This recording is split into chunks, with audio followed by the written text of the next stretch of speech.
Guys, share ko lang.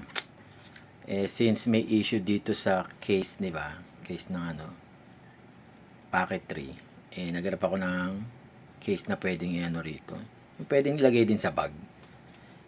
Siyempre, di ba? Pag tinatanggal natin ito, nakakatakot yung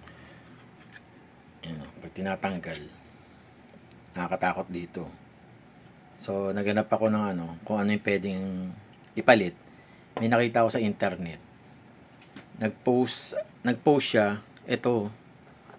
So, sa ibang bansa kasi siya Pinag 3D print ko. Tapos nilagyan ko na lang nito.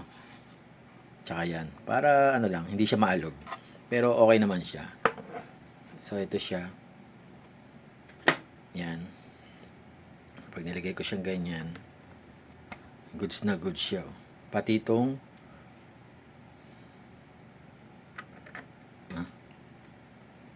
ayos.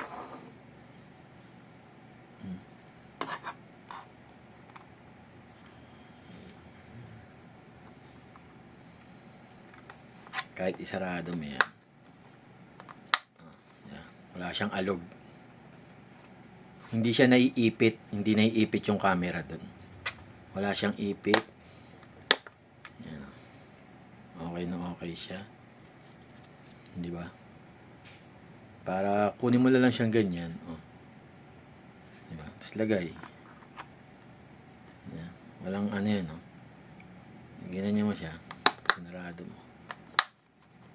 Fit na fit. Okay na siya rito. Pinalitan ko na. Thanks sa pinagpagawan ko. Ang galing. Ang bait. Ang bait mo, boss. Napakabait. At napakamura niyang maningil. Promise. Sa lahat ng tinanungan ko, siya yung pinakamura. Diba? Ang mahal nung camera So, syempre, dapat maganda rin yung case. Diba? Yun lang.